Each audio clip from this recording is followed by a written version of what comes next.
周末的餐桌上，菜肴丰盛的反常。王桂芬热情招呼苏晴和陈东多吃，脸上堆满了笑，仿佛苏晴不是那个她平日里诸多挑剔的儿媳，而是失散多年的亲闺女。嘿，朋友，不管你现在是在挤地铁、等咖啡，还是刚放下手头的事想偷个闲，别着急划走。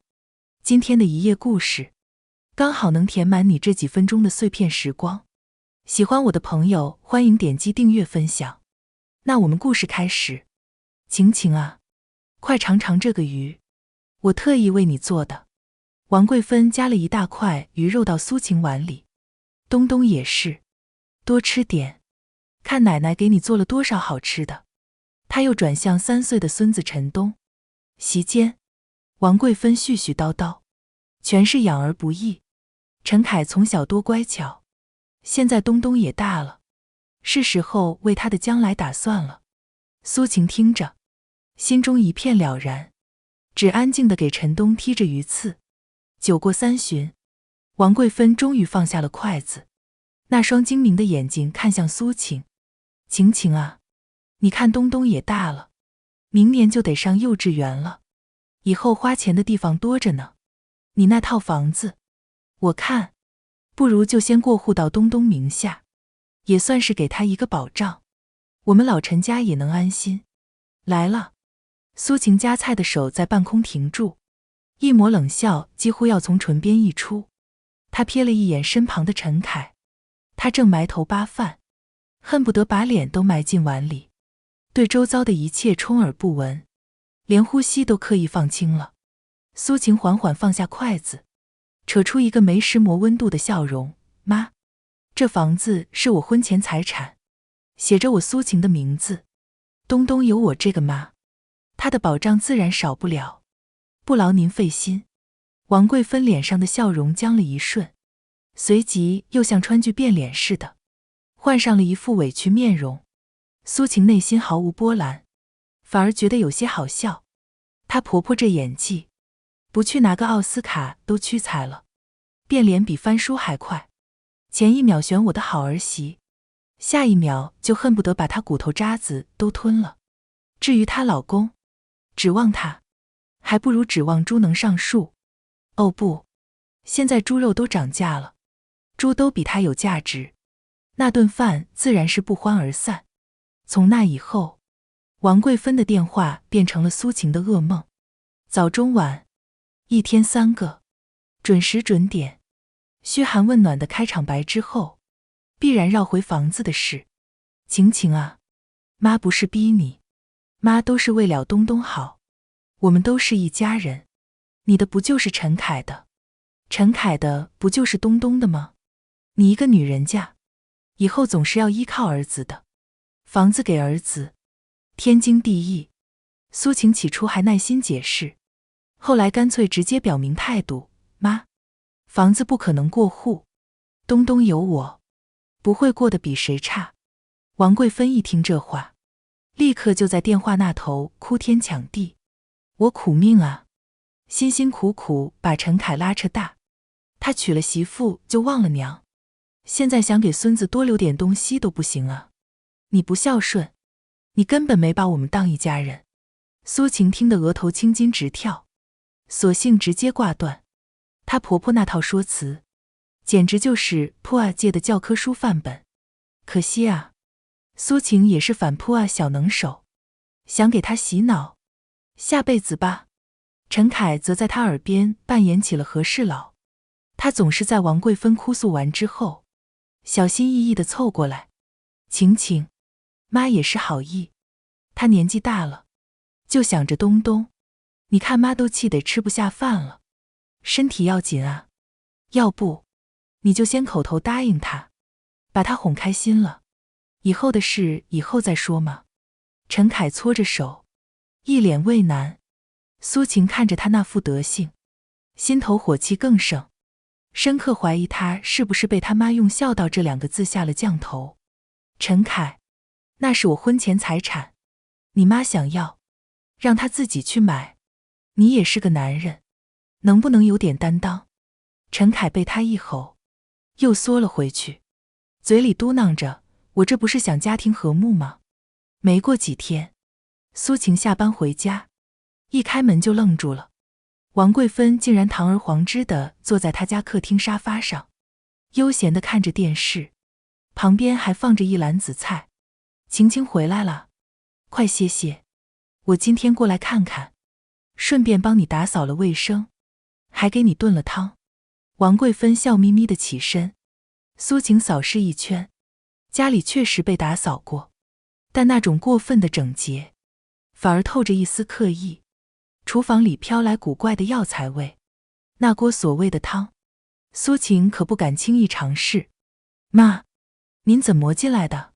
苏晴的声音有些冷。哦，陈凯给我的备用钥匙，他说不放心东东，就让我有空过来看看。王桂芬说的理所当然，苏晴心底警铃大作，她立刻给陈凯打了电话，质问钥匙的事情。陈凯在电话那头支支吾吾：“妈就是想孙子了，我想着有把钥匙方便点，他还能帮着做饭。呵，黄鼠狼给鸡拜年，莫安好心。”苏晴的婆婆简直是行走的搜查令，就差把我要你房子刻在脸上了。她老公，他就是个中央空调，可惜只对他妈炙热，对他永远是冷风模式。晚上，趁王桂芬回自己家后，苏晴立刻检查了卧室，放在书桌抽屉最深处的房产证，位置似乎没有大的变动，但苏晴有自己做记号的习惯，一个微小的折角方向不对了。王桂芬果然翻了他的东西，目标明确，就是房产证。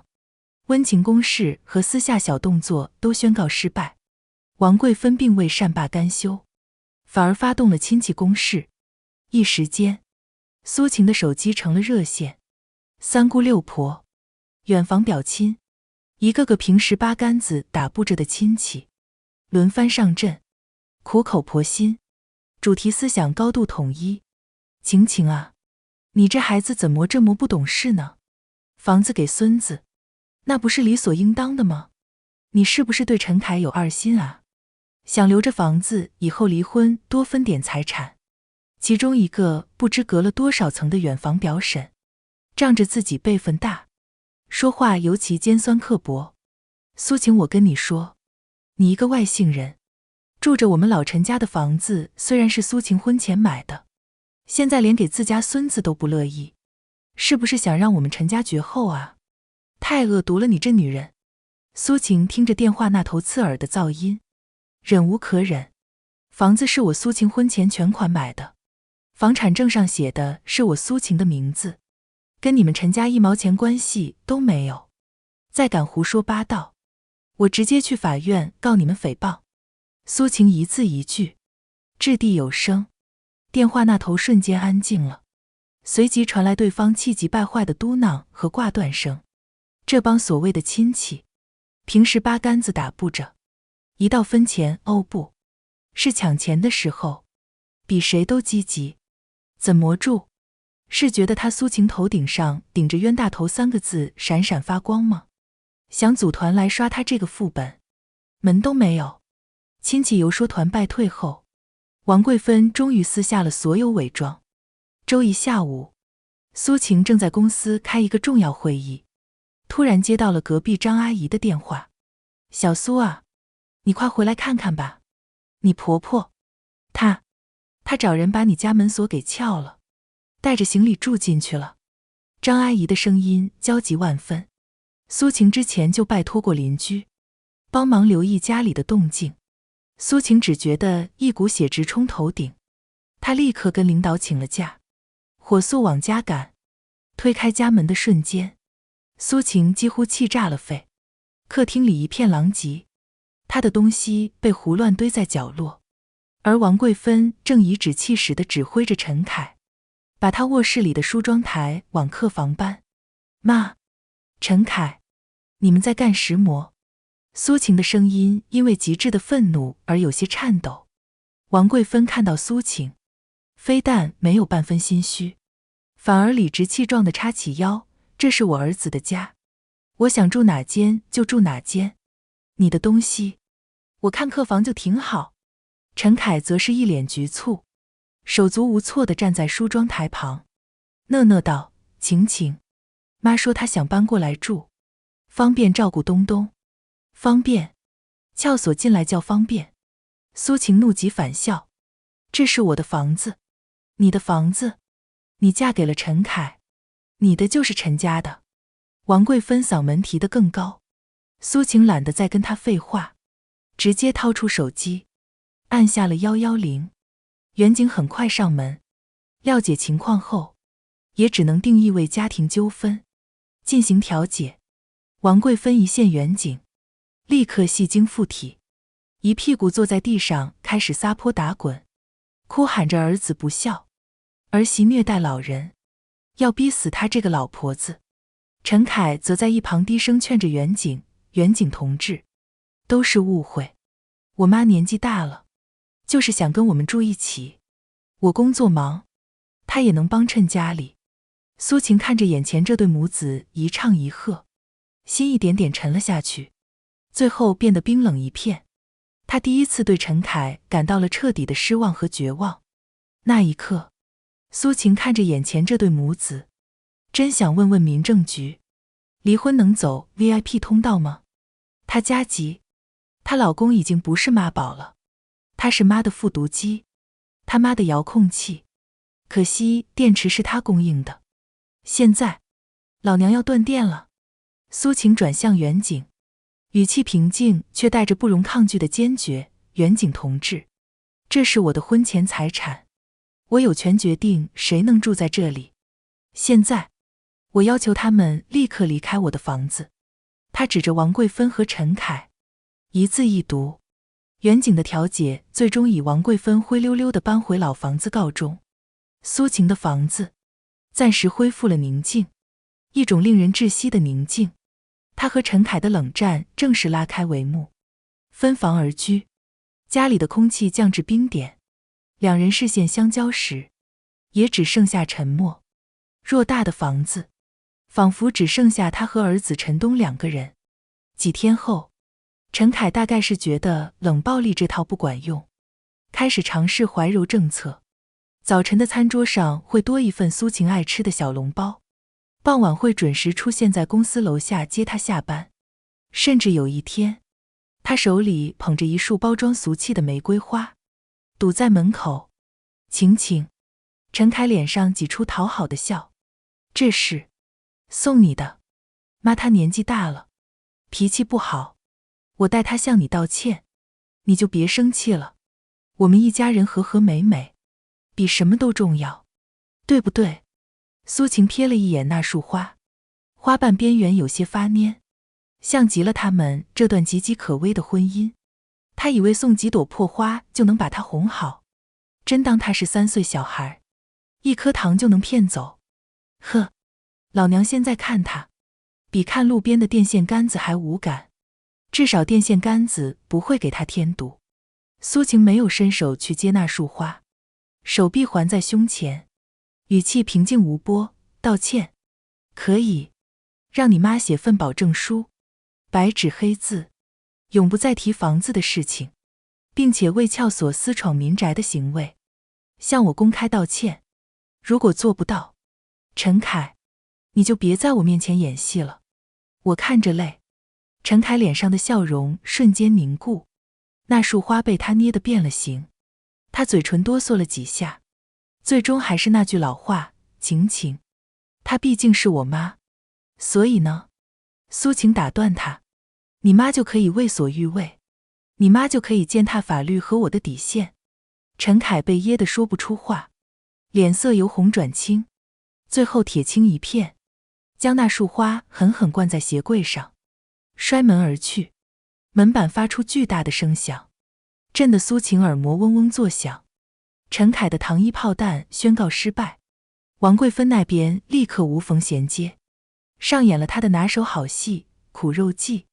不过这次，他没直接打电话骚扰苏晴，而是打给了陈凯。电话里，王贵芬的声音气若游丝，说自己血压飙升，头晕眼花，胸闷气短，饭也吃不下，谁也喝不进，都是被苏晴这个不孝的儿媳妇气的，眼看就要不行了。陈凯果然六神无主，当天晚上回家，一进门就黑着脸冲苏晴兴师问罪。苏晴，我妈要是有个三长两短，我跟你没完，你就不能让着她点吗？她都快被你气死了。苏晴连眼皮都懒得抬，从茶几下摸出平板电脑，点开一个视频档，直接对到陈凯面前。荧幕里，王桂芬女士正精神矍铄地在社区楼下的广场上领跳广场舞，步伐矫健，口号洪亮，那精气神比20岁的小姑娘还足。这是她上次王桂芬撬锁后，在家中几个隐蔽角落安装的微型摄像头拍下的，没想到这模快就派上了用场。陈凯盯着荧幕，脸上的怒气一点点褪去，取而代之的是尴尬和难以置信。他张了张嘴，半天憋出一句：妈，他就是心情不好，身体才不舒服的。他年纪大了，你就不能多体谅体谅他吗？苏晴冷笑出声，她婆婆这碰瓷技术，奥斯卡都欠她一个小金人儿。她老公呢？选择性眼瞎呗，只要是他妈，拉的屎都是香的。这种男人留着过年吗？哦，不对，留着都晦气。体谅？苏晴反问，谁来体谅我？谁来体谅被他搅得鸡犬不宁的家？陈凯，你妈演戏，是不是也算我的错？陈凯被问得哑口无言，眼神闪躲，最后索性耍起了无赖。我不管，反正我妈身体不好就是你气的，硬的不行，软的也没用。王桂芬眼看两招都失灵，便将黑手伸向了年幼的孙子陈东。他开始频繁的借口带陈东去公园玩，去游乐场，背地里却悄悄向3岁的孩子灌输着扭曲的观念。东东乖，奶奶跟你说，你妈妈坏，她不让奶奶住大房子，那个大房子是你爸爸的，以后是东东你的，知道吗？东东要帮奶奶把奶奶的大房子要回来，好不好？起初苏晴并未察觉，直到有一天，陈东从王桂芬那里回来后，怯生生地拉着她的衣角问，妈妈，奶奶说这个家是她的，是吗？苏晴心头一紧。又过了几天，陈东在家里玩积木，突然冒出一句，妈妈，你为什么不让奶奶住我们家？奶奶说你不喜欢她。苏晴耐心解释，告诉她这是妈妈的房子，奶奶有自己的家。最严重的一次，陈东因为一件小事哭闹，苏晴哄他，他却一把推开苏晴，哭喊着，我要奶奶，我不要妈妈了，妈妈是坏人。那一刻，苏晴感觉自己的心像是被一把淬了毒的尖刀狠狠剜过，痛得她几乎无法呼吸。王桂芬的歹毒已经开始真真切切地伤害她的孩子，污染她纯洁的心灵。对孩子下手，这已经不是蠢了，这是纯粹的坏，挑战她的底线。她会让王桂芬知道什么叫为母则刚。以前她还顾念着那点稀薄的夫妻情分，现在去他妈的情分，老娘要战斗了。苏晴紧紧抱着陈东，一遍遍亲吻他的额头，用最温柔的声音安抚他，告诉他妈妈爱他，永远爱他。他下定决心，这件事必须尽快解决，他不能允许任何人伤害他的孩子。意识到问题的严重性和王桂芬的无底线，苏晴不再被动等待，她开始有意识地收集证据。之前王桂芬电话骚扰的录音，撬锁事件后安装的摄像头拍下的视频，包括这次王桂芬在社区活蹦乱跳的录影，她都一一保存好。她甚至趁陈凯不注意，翻看了他的手机，密码简单的可笑，是他妈王桂芬的生日。苏晴在里面找到了几条王桂芬教唆陈凯如何向她施压，如何晓之以情动之以理让他顾全大局把房子过户的短信，还有几段陈凯唯唯诺诺应承的语音，证据确凿。苏晴的心也越发冰冷，她联系了一位大学时关系不错的律师朋友，将自己的情况原原本本地说了一遍，咨询了关于婚前财产保护、离婚财产分割以及孩子抚养权等相关法律问题。律师朋友听完他的叙述，语气十分肯定：苏晴，你放心，那套房子是你婚前全款购买，有明确的产权证明，100%属于你的个人财产，谁也抢不走。现在的关键在于如何应对他们的持续骚扰，以及在可能发生的离婚诉讼中争取到孩子的抚养权。律师还建议，如果王桂芬和陈凯的行为持续对他的生活造成严重困扰，甚至可以搜集证据，向法院申请人身安全保护令。一番话让苏晴心里有了底，也更加坚定了离婚和反击的决心。以前她觉得家丑不可外扬，总想着忍一忍，或许还有转圜的余地。现在她明白了，对付这种无赖，就得用法律的武器把自己武装到牙齿。他们不是喜欢演吗？她不介意给他们搭一个更大的舞台，就是不知道他们母子俩付不付得起这昂贵的票钱。王桂芬大概是察觉到苏晴的强硬态度，也可能是觉得时间拖得越久对她越不利，终于按捺不住，选择了最极端也最愚蠢的方式。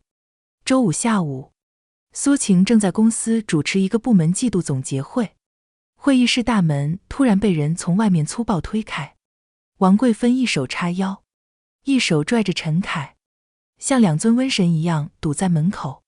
苏晴，你这个黑了良心的女人，你给我出来！王桂芬嗓门奇大，瞬间吸引了会议室以及外面办公区所有同事的注意。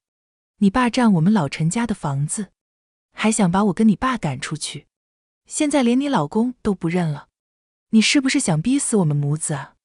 我今天就死在你公司门口，让大家看看你这个蛇蝎心肠的女人。王桂芬一边嚎着，一边做事要往地上坐，陈凯则在一旁拉着她的胳膊，满脸通红，对着苏晴急切地使眼色，嘴里含糊不清地劝着：晴晴，妈也是一时糊涂，你快出来跟妈好好说说，别让大家看笑话，顾全大局，不要把事情闹得太难看。苏晴看着眼前这对母子丑恶的嘴脸，听着周围同事们压抑的议论声和各色目光，内心反而平静到了极点。有些人就是给脸不要脸，非得把脸皮撕下来扔在地上踩鸡脚才舒服。行，满足你们。他拿起桌上的麦克风，对着话筒，声音清晰而冷静，传遍了整个会议室和外面的办公区。王桂芬女士，陈凯先生，第一，这套房子是我苏晴婚前个人全款购买，房产证上写的是我苏晴一个人的名字，与你们陈家没有任何关系。第二，你们现在的行为已经严重干扰了我的正常工作和公司的办公秩序，涉嫌寻衅滋事。如果再有下次，我的律师会直接向法院提起诉讼。第三，苏晴顿了读，目光从王桂芬扭曲的脸上缓缓移到了一旁面如死灰的陈凯脸上。陈凯，我们离婚吧。说完，苏晴放下麦克风，在所有同事震惊、错愕、同情或幸灾乐祸的复杂目光中，挺直了脊背，转身走出了会议室。离婚？老娘早就想离了。以前总想着给孩子一个所谓的完整的家，现在她彻底明白了，一个充满了算计、争吵和乌烟瘴气的家，对孩子而言，不如没有。苏晴在公司公开宣布离婚后，没有片刻迟疑，她委托律师草拟的离婚协议书，像一枚精准制导的炸弹，准确投向了陈凯和王桂芬。协议内容清晰明了，婚前那套房子，产权归苏晴，婚后共同存款，本就寥寥无几。其中大部分还是苏晴的婚前积蓄。协议里只写了按法律规定平分，儿子陈东的抚养权必须归苏晴，陈凯则需每月支付抚养费。陈凯拿到协议时，手抖得像秋风中的落叶。王桂芬更是当场就炸了毛，指着苏晴的鼻子，唾沫星子横飞。苏晴，你这个女人心怎么这么黑？1分钱都不想给我们老陈家留是不是？东东可是我们陈家的孙子。陈凯红着眼睛，声音沙哑，晴晴，我们好歹夫妻一场，你真要做得这么绝吗？房子就算不给我，至少也该给东东留大部分份额吧，他是你儿子啊。苏晴抱着手臂，扯了扯嘴角，弧度冰冷，绝情，跟你们学的。这房子是我苏晴的，给谁？怎么给？我说了算。至于东东，他有我这个妈，用不着你们在这里假惺惺的算计，都到这份上了，还想空手套白狼？真以为我是慈善机构开门送温暖的？我这婚前财产就是我的铠甲，谁也别想扒下来。双方律师很快介入，离婚谈判正式拉开序幕。抚养费的数额、探视权的细节成了拉锯战的焦点。王桂芬在律师面前依旧撒泼，声称苏晴虐待她，不让她现孙子。陈凯则反复强调他对儿子的爱，试图争取更多探视时间和减少抚养费。苏晴冷眼旁观，内心毫无波澜。就在离婚谈判陷入僵局，抚养费和探视权僵持不下之际，王桂芬突然病危住院了。陈凯的电话打来时，哭得一把鼻涕一把泪。苏晴，我妈不行了，医生下了病危通知，都是你逼得太紧了，她要是有个3长2短，我一辈子都不会原谅你。苏晴拿着手机，心里咯噔一下，一丝极细微的动摇闪过，但旋即被理智压了下去。他太了解王桂芬的套路了。病危通知书呢？拍照发给我看看。苏晴的声音平静的没有一丝波澜。陈凯那边抽噎着，手忙脚乱地操作了一番，一张模糊的病危通知书照片发了过来。苏晴放大看了看，随即拨通了大学同学，现在是那家医院护士长的电话，言简意赅地请他帮忙核实情况。同学的回复很快，效率极高。晴晴，查了。王桂芬，你婆婆是吧？普通高血压引起的短暂眩晕，观察一下就没事了，根本没石磨病危，人好得很，精神着呢，就是赖在病房不肯走，还闹着要住单人 VIP 病房，跟护士嚷嚷说是什么被儿媳妇气病的，需要好好静养，不能被打扰。苏晴挂了电话，唇边泛起一抹讥诮，又来这套，狼来了的故事听过没？我婆婆这演技，不去申请个国家非物质文化遗产都可惜了，还想用病来绑架我？呵，老娘现在百毒不侵。她决定去会会这位病危的婆婆。苏晴提着一个包装精美的水果篮，走进了医院。果篮是精心挑选的，里面除了时令水果，底部还悄悄藏了一支小巧的录音笔。陈凯守在病房门口，看见苏晴提着东西过来，脸上闪过一丝意外，随即态度也缓和了不少，大概以为他是来服软求和的。晴晴，你来了，妈她在里面，你好好跟她说说。苏晴微微点头，推开了病房门。王桂芬虚弱地半躺在病床上，脸色蜡黄，当然是精心打理过的蜡黄。一见到苏晴，她立刻开始哼哼唧唧，眼泪说来就来。哎呦，我这是造了什么孽啊？辛辛苦苦把儿子拉扯大，娶了媳妇就这样对我。苏晴啊，你可把我害苦了，我差点就见不到我大孙子了。她一边说，一边捶着胸口，做事要喘不上气。陈凯赶紧上前扶住他，对着苏晴急道：晴晴，你看妈都这样了，你就不能让一步吗？房子我们可以再商量，妈的身体要紧啊。王贵芬立刻接话，声音虽弱，却字字清晰，我不要那个黑心肝的女人一分钱，我只要我孙子。房子本来就该是我们陈家的，以后也是东东的。东东姓陈，是我们陈家的根，理应由我们陈家人管教。你一个女人，要那么多钱干什么？还想带着我们陈家的孙子改嫁不成？苏晴垂下眼睑，脸上适时露出悲痛和愧疚的表情，声音带着一丝哽咽：妈，您别这么说，我没有那个意思，只是这房子。他故意停顿，引着他们继续往下说。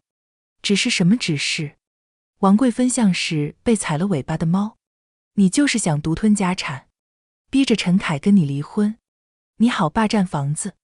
我告诉你苏晴，你要是不把房子拿出来，我就死在你面前，我看你以后怎么做人。陈凯也在一旁煽风点火：晴晴，妈都这样了，你就答应了吧，一家人和和气气的不好吗？非要闹成这样，人生如戏，全靠演技。既然你们喜欢演，那我就陪你们演到底。这录音笔里的内容可比8点档狗血剧精彩多了，保证让他们 C 位出道，遗臭万年那种。苏晴默默流泪，最后万般无奈地表示会回去好好考虑，然后离开了病房。从医院回来后，苏晴立刻加强了对陈东的保护，心中警铃大作。王贵芬这种人，什么事都做得出来。果然，没过几天，王贵芬奇迹般的病愈出院了。周三下午，苏晴正在公司开会，手机突然震动起来，是幼稚园陈老师的电话。陈东妈妈，您现在方便来一趟幼稚园吗？陈凯先生刚刚过来，说是要接陈东去公园玩，但现在不是放学时间，而且他看起来有点着急。陈老师的声音有些犹豫，苏晴心头一紧，他早就在陈东的小书包夹层里放了一个微型定位器，并且反复叮嘱过幼稚园老师，除了他本人，任何人接陈东，尤其是在非正常放学时间，都必须第一时间联系他。陈老师，麻烦您稳住他，我马上过来。苏晴火速赶到幼稚园，一进大门，就看见陈凯正拉着陈东的手，试图往外走。陈东似乎有些不情愿，小脸上带着困惑。陈凯，苏晴快步上前，一把将陈东拉到自己身后。陈凯看到苏晴，脸上闪过一丝慌乱，随即强作镇定：晴晴，你怎么来了？我带东东出去玩玩。玩？现在是上课时间。苏晴盯着他，你想带东东去哪里？陈凯眼神躲闪，就去公园。妈说想他了。是想他了，还是想把他偷偷带回老家藏起来，当成你们跟我谈判的筹码？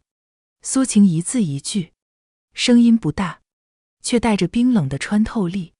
陈凯的脸瞬间长得通红，周围已经有其他来接送孩子的家长和老师投来好奇的目光。我警告你，陈凯。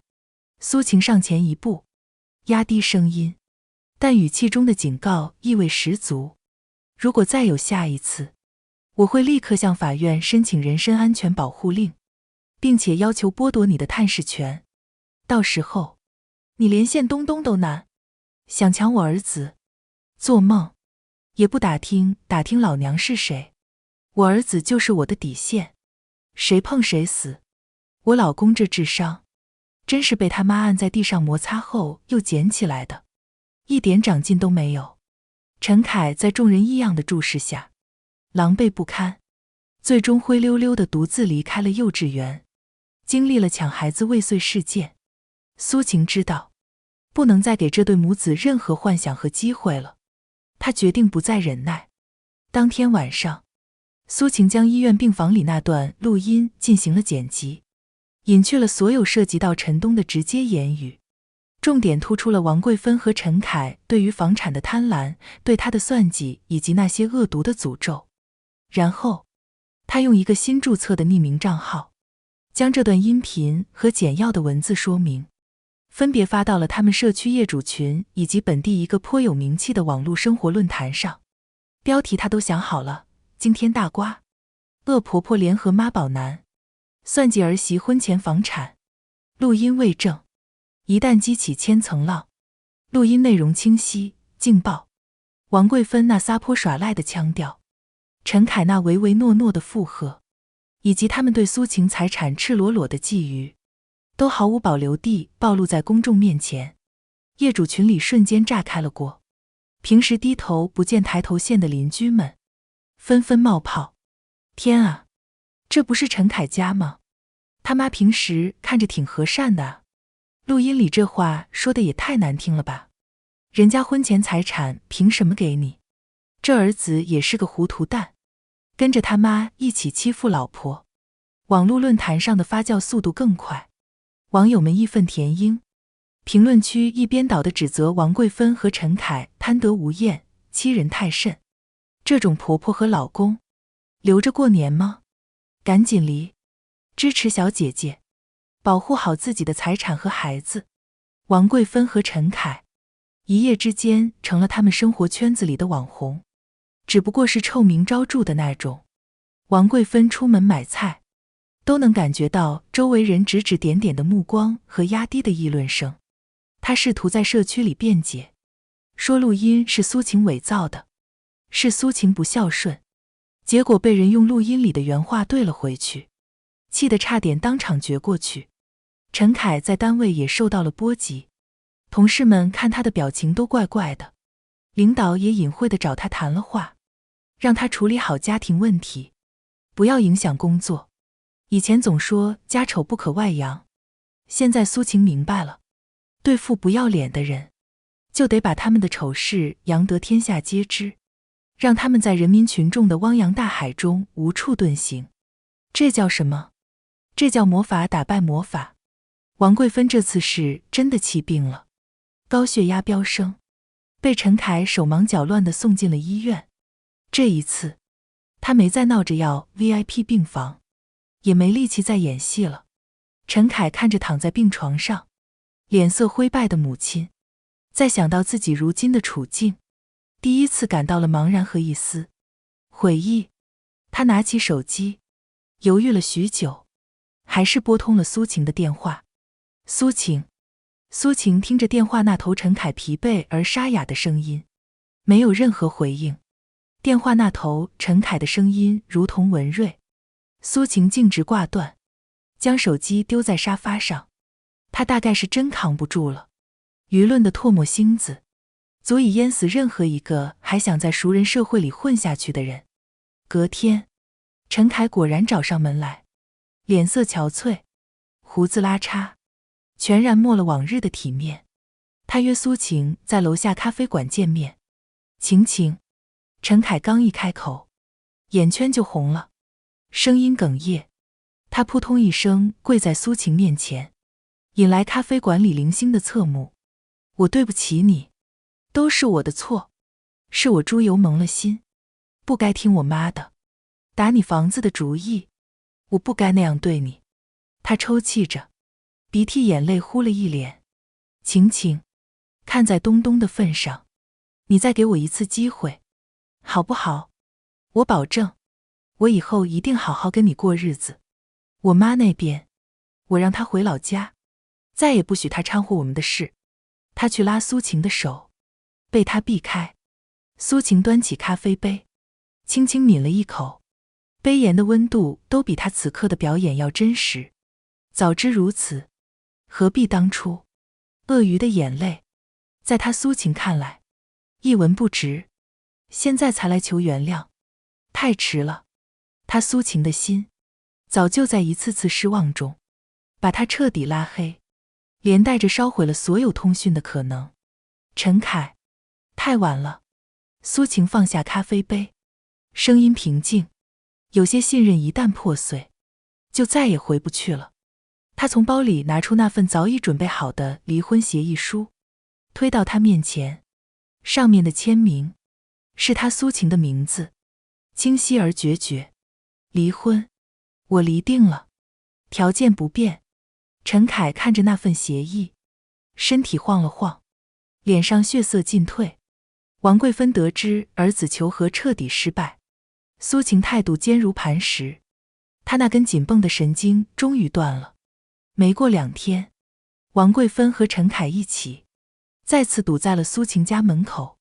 这一次，王桂芬手里捏着一张纸，脸上带着一种破釜沉舟的疯狂。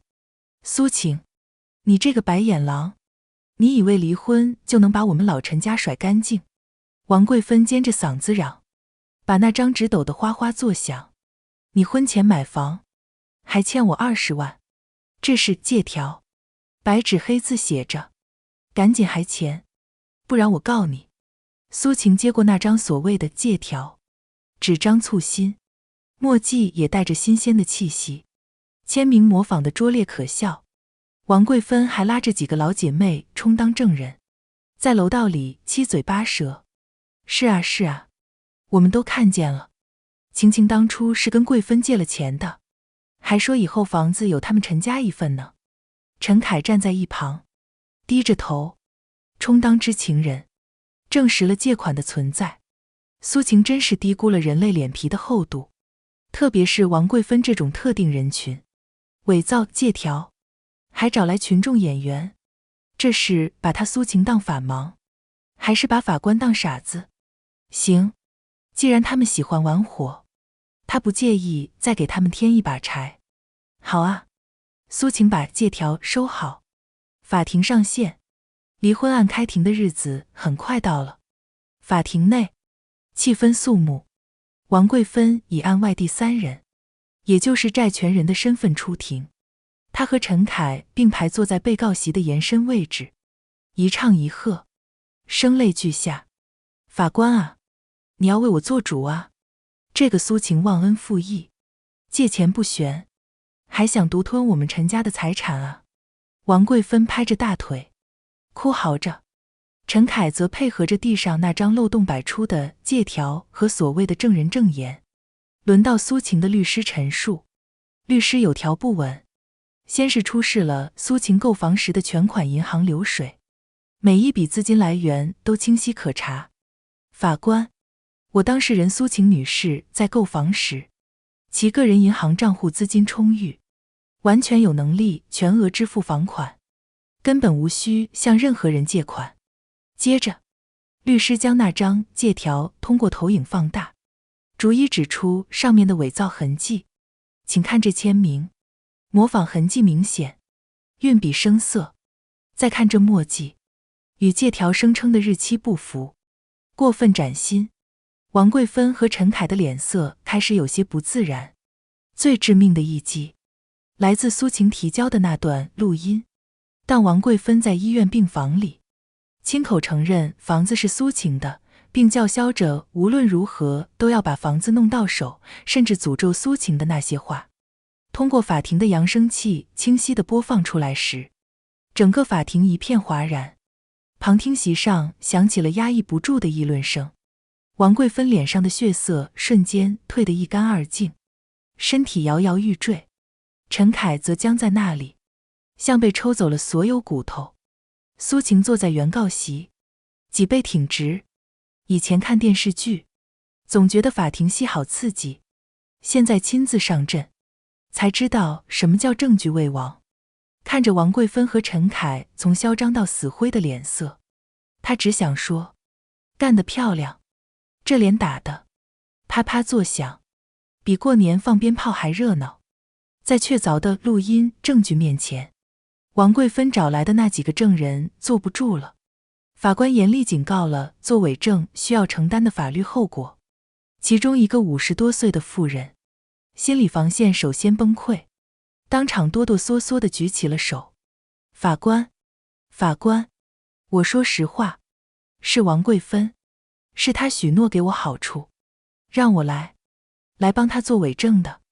此言一出，王贵芬像是被彻底抽空了力气，随即又像疯了一样爆发。你胡说！你血口喷人！你这个老贱货，收了苏晴的好处来害我！他指着那个反水的证人破口大骂，然后又转向法官和苏晴的律师。你们官官相护，你们都被苏晴买通了，没天理了！他捶胸顿足，撒泼打滚，丑态百出。两名法警上前，将情绪失控的王贵芬强行制止，并进行了严肃训诫。陈凯则从头到尾都低垂着头，一言不发，像一只斗败的公鸡，连抬头的勇气都没有了。天堂有路你不走，地狱无门你偏闯。本来苏晴只是想离个婚，分个家，现在好了，直接升级成普法栏目剧现场教学了。王贵芬这波操作，堪称年度最佳反面教材。休庭后，法官召集双方律师进行了简短沟通。法官的态度明确，基于现有证据，苏晴婚前购买的房产，产权清晰，归苏晴所有。关于孩子陈东的抚养权，也倾向于判给经济状况和情绪状态都更为稳定的苏晴。至于王贵芬和陈凯一方伪造证据、干扰司法公正的行为，性质恶劣，法院将保留追究其相应法律责任的权利。庭审的闹剧很快就通过各种隐秘或公开的管道，再次传遍了他们生活的圈子。这一次，王贵芬和陈凯是彻底的社会性死亡了。那些曾经被王贵芬拉拢的亲戚，如今对他们避之唯恐不及。陈凯在单位的日子也变得度日如年，同事们异样的打量，领导几次隐晦的谈话，核心意思都是让他主动一点，别给单位添麻烦。据说，王贵芬从法院出来，一口气没上来，直接晕了过去，被陈凯手忙脚乱地送进了医院。这一次，是真的病倒了，不是演戏。陈凯焦头烂额，一边要在医院照顾他妈，一边要硬着头皮应付单位的催促，还要面对即将到来的，对他而言无疑是毁灭性的判决。这就叫不作死就不会死，一做就往死里做。想算计苏晴，也不看看自己几斤几两。现在好了，偷鸡不成蚀把米，赔了夫人又折兵，简直是年度大戏的悲情反派担当。苏晴的手机再次响起，荧幕上跳动着陈凯的名字。他接通，没有说话。电话那头是陈凯带着哭腔的、破碎而绝望的哀求：晴晴，我错了，我真的错了，你放过我们吧。苏晴举着电话，走到窗边，看着窗外明媚的阳光，他语气平静：陈凯，路是你们自己选的。法院的判决书很快送达，白纸黑字，每一条都清晰有力，准许苏晴与陈凯离婚。婚前房产，那套承载了太多硝烟的房子，产权明确归苏晴个人所有。儿子陈东由苏晴抚养，陈凯每月需支付3000元抚养费，并享有探视权。判决书对探视的时间和方式做了细致规定，初期探视必须有苏晴或其家人在场。至于王贵芬，她伪造、借条、串通证人、妨碍司法公正的行为，法院予以司法训诫，并处以1万元罚款。判决书上还特别注明，若再有类似行为，将依法追究其刑事责任。苏晴拿着那几页纸，指尖微微颤抖，不是因为害怕，而是因为一种终于落地的踏实感。他长长地舒了一口气，这场持续了近1年的战争，终于以他的全面胜利告终。法律还是公正的，虽然有时候来得晚一些，但从不缺席。这一纸判决，就是对他最大的告慰。至于那1万元罚款，就当是让他王贵芬为自己的愚蠢和贪婪买单了。虽然苏晴觉得罚少了，判决生效后，陈凯的好日子也到头了，他最终还是被公司劝退了，名声在本地圈子里彻底臭了，想再找一份体面的工作，难如登天。他不是没想过带着王桂芬回老家，但老家的亲戚们早就通过各种管道听说了他们的光荣事迹，一个个唯恐避之不及，谁也不想沾惹这对麻烦母子。王桂芬因为罚款和名誉扫地，加上之前真真假假的气病，身体大不如前，她整日以泪洗面，逮着人就哭诉自己命苦，儿媳黑心。可惜这一次再也没有人同情她，更没有人相信她那套说辞了。有一次，陈凯按照判决书的规定时间来探视陈东，地点约在我家楼下的小公园，苏晴全程陪同。不过月余未现，陈凯像是老了10岁，两鬓竟现了些许斑白，神情憔悴不堪，身上那件衬衫也皱巴巴的，完全没了当初那副人模狗样的嚣张气焰。他蹲下身，想跟陈东多说几句话，声音干涩，陈东却有些怕生地往苏晴身后躲了躲，小手紧紧抓着他的衣角。苏晴平静地看着这一幕，可怜之人必有可恨之处，这话一点不假。早干嘛去了？现在这副鬼样子，除了活该，他苏晴找不出第二个词来形容。